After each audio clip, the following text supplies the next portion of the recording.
She didn't cry at the funeral. Not because she didn't love him, she did, but because her body refused to weep anymore. Grief had turned into a silent, endless hum inside her chest. What shocked her wasn't the silence of loss, but the sudden, unsettling flutter she felt weeks later when she saw her daughter's best friend standing in her kitchen barefoot, hair dripping from the rain, smiling like sunshine through the storm. Her name was Lena, and from that moment on, Emma knew her life was about to collapse in ways she never imagined. The house felt emptier after Daniel's death. His laughter used to echo down the hallways.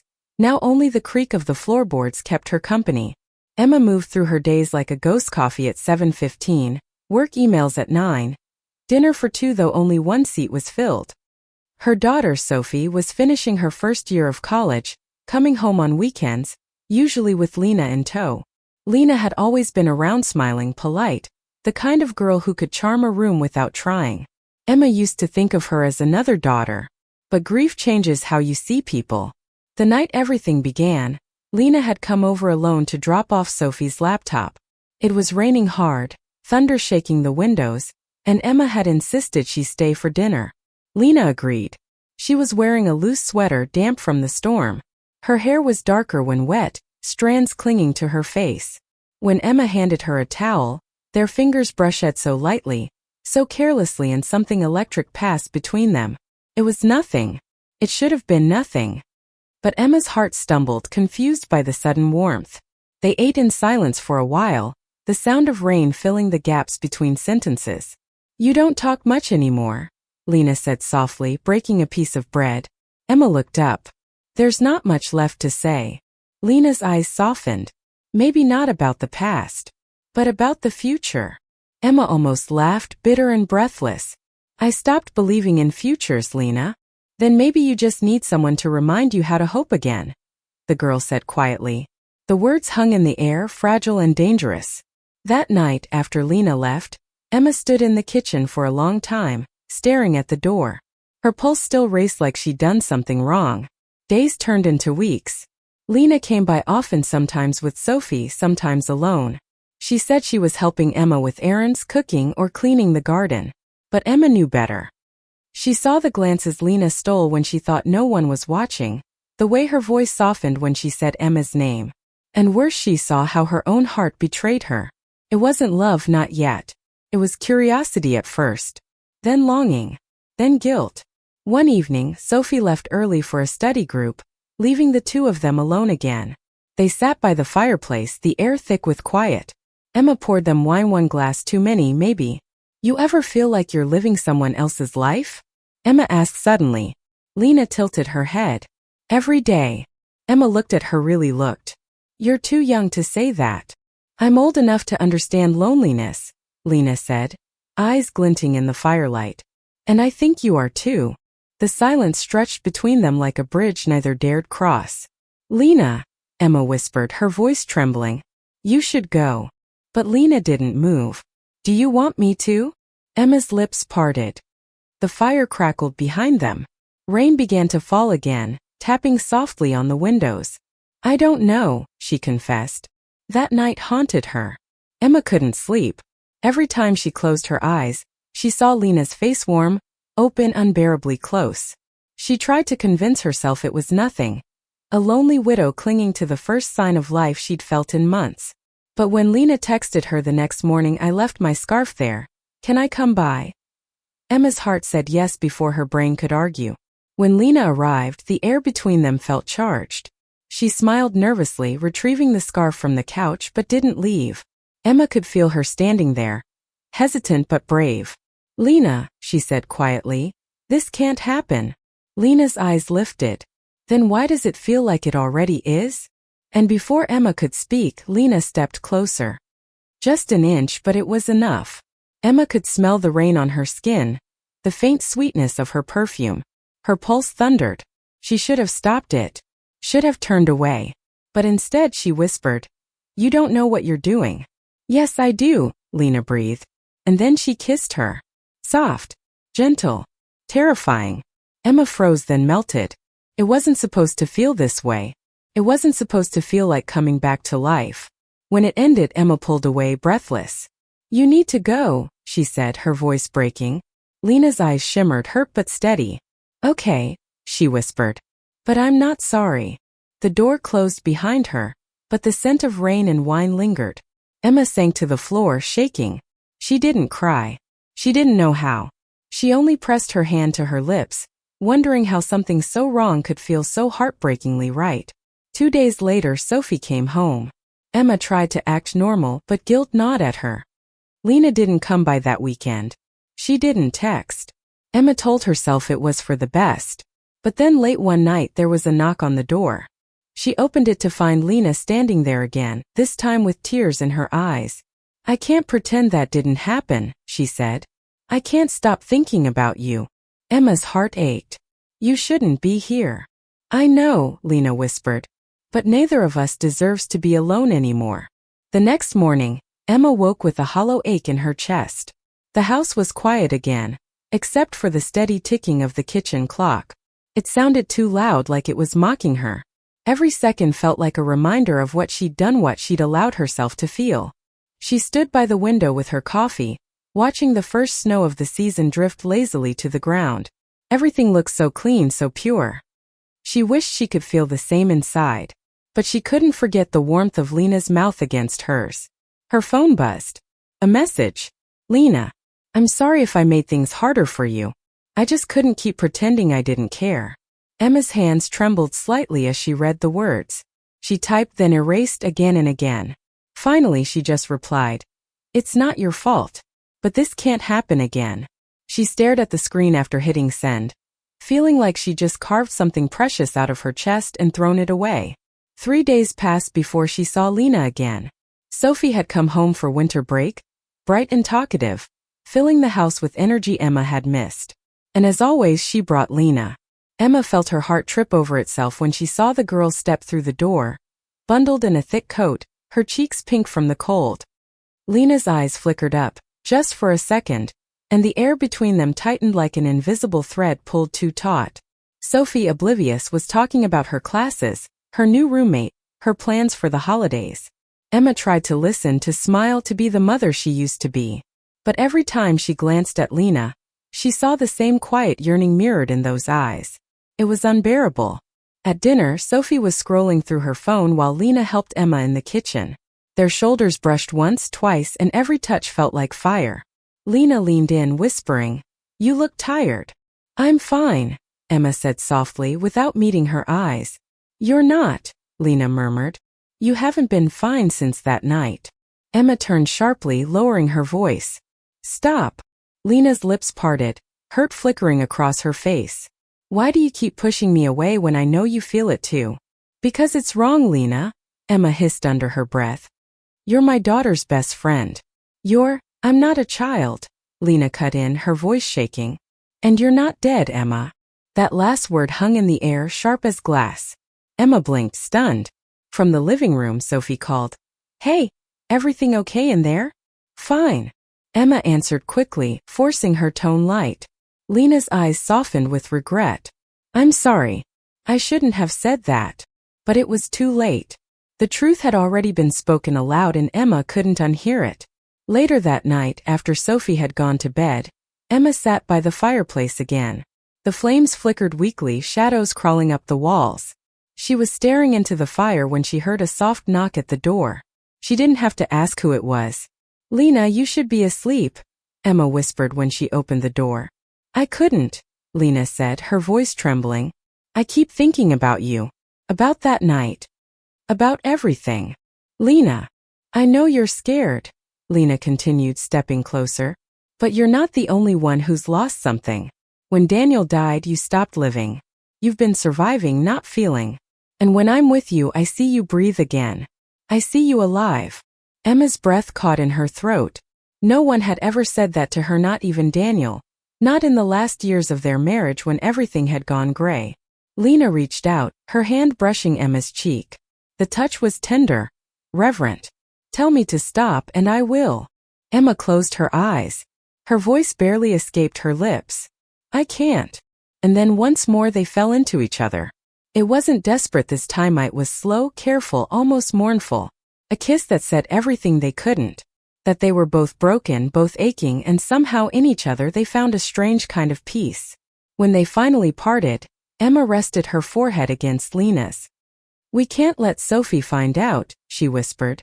Lena nodded. "I know. But secrets have a way of finding light." It happened 2 weeks later. Sophie had gone out with friends, or so Emma thought.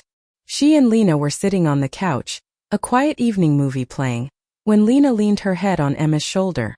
The gesture was innocent, almost childlike, but the softness between them was unmistakable. Neither of them heard the front door open. "Mom!" The word was small, confused, then sharp with realization. Emma froze. Lena's head snapped up. Sophie stood in the doorway, wide-eyed, her phone still in her hand. For a long second no one spoke. Then Sophie laughed, a broken, bitter sound. "Oh my God! Tell me this isn't what it looks like." "Sophie," Emma started, standing up quickly. "It's not. Don't lie to me." Sophie's voice cracked. "You and her? My best friend." Lena's face crumpled. "Sophie, please, it's not. Don't," Sophie spat. "Don't you dare talk to me." Emma's heart twisted. "Sophie, listen to me, please." "I can't believe you," Sophie whispered, tears filling her eyes. "Dad hasn't even been gone a year."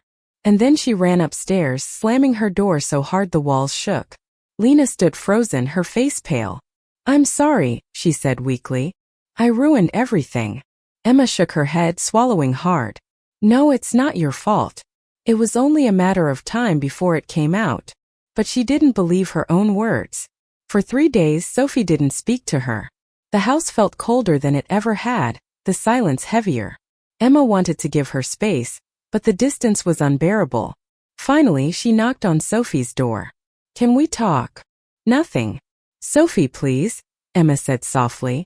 "You don't have to forgive me, but let me explain." The door creaked open a few inches. Sophie's eyes were red, her expression exhausted. "Explain what, Mom?" she asked. "That you're in love with my friend? That you've been lying to me." Emma hesitated. "I never meant for this to happen. I didn't even understand it myself." "But stop," Sophie said sharply. "Just stop. I can't hear this." Her voice broke and she turned away, her shoulders shaking. Emma reached out but stopped herself. "You're right to be angry. I'm sorry. I'm so sorry. But I need you to know one thing. This wasn't about replacing your father. It wasn't about you. Just happened. I didn't choose it, but I can't pretend it isn't real." Sophie didn't answer. But that night, Emma heard her crying through the wall, and for the first time since Daniel's death, she cried too. A week later Lena came back. She looked nervous, standing at the door with her coat clutched tight. "I just wanted to see if you're okay," she said quietly. Emma nodded. "I'm fine." Sophie's still not talking much, but she's here. "I can go if you want me to." "No," Emma said, surprising herself. "I don't want you to." Lena smiled faintly, stepping inside. "I miss you." Emma sighed, her chest tightening. "I miss you too. But we can't keep doing this, not until Sophie understands." Lena nodded slowly. "Then I'll wait." "For how long?" "As long as it takes," Lena whispered. "Love isn't supposed to be easy, right?" Emma smiled sadly. "No. But it's supposed to be worth it." Winter passed into spring.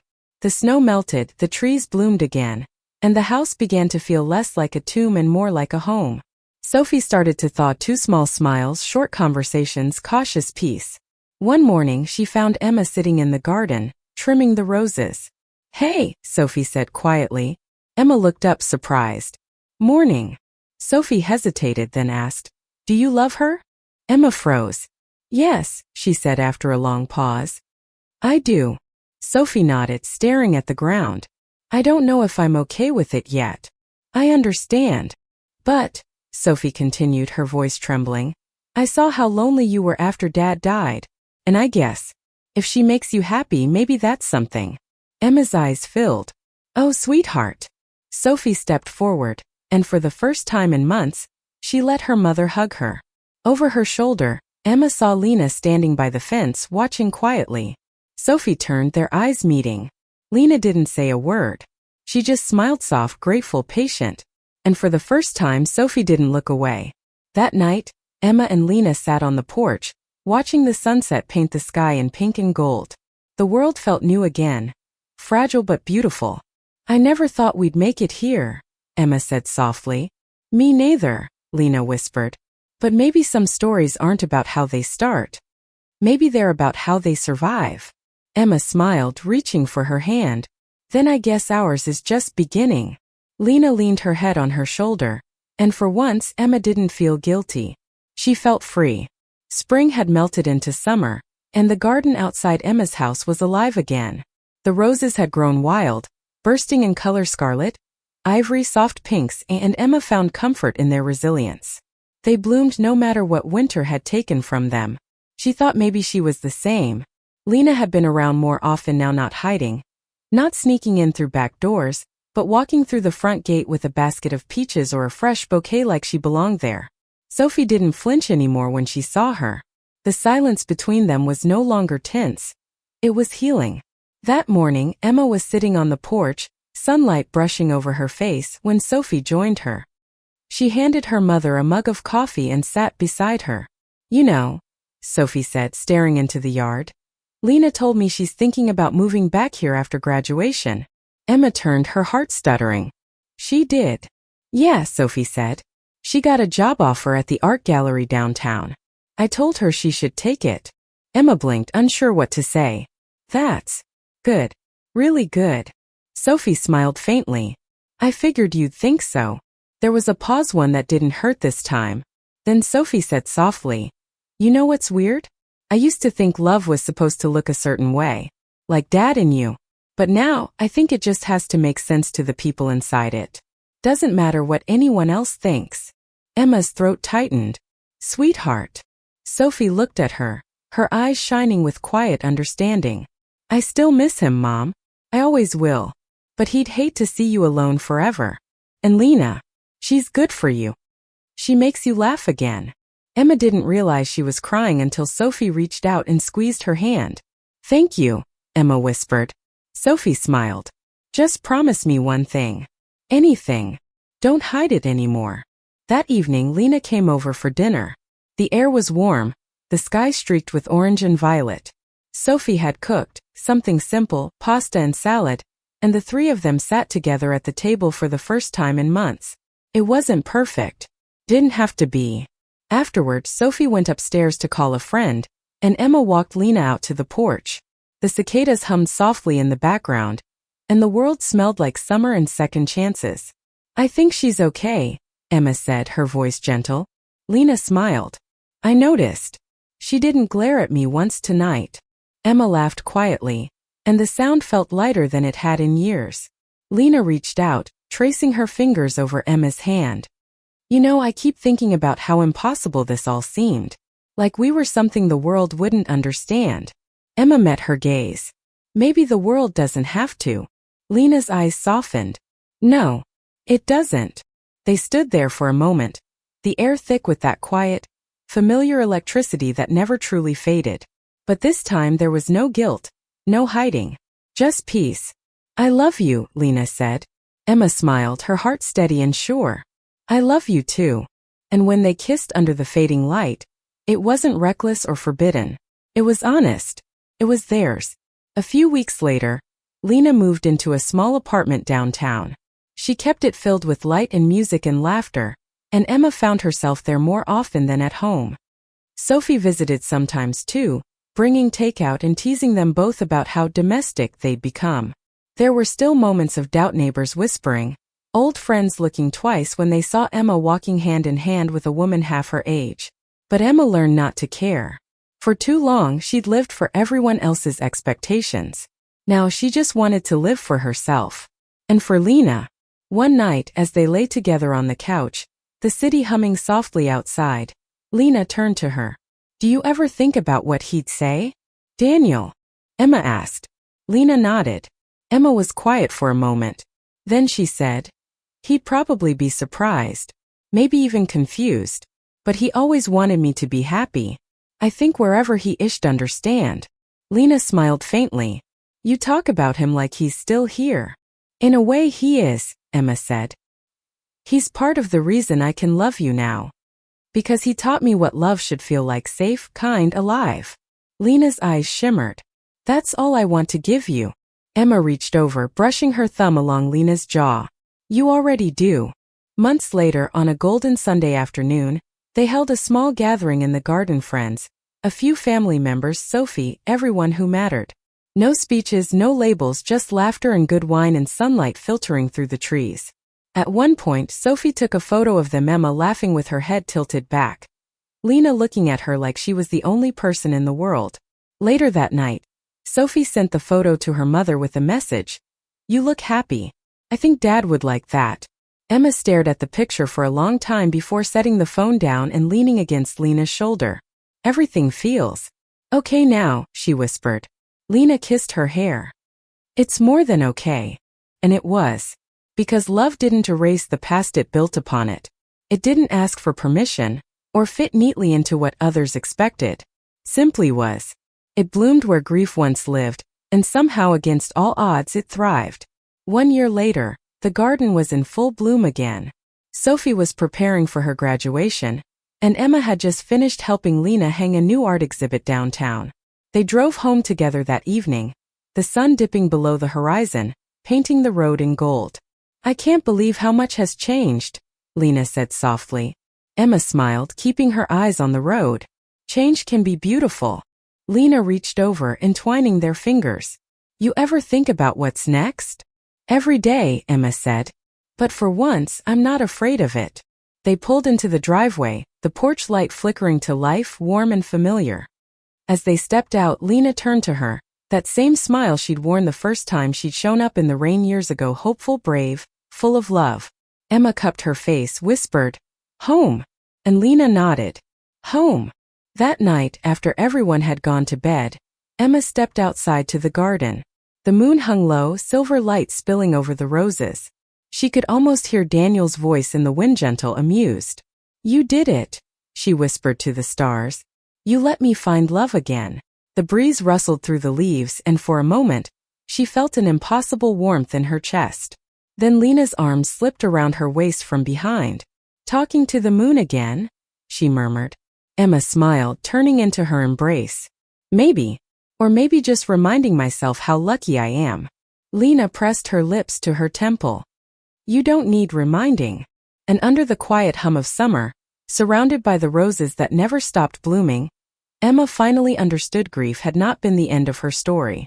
It had only been the beginning of another kind of love. Thank you for listening. Like and subscribe to get notifications about next videos.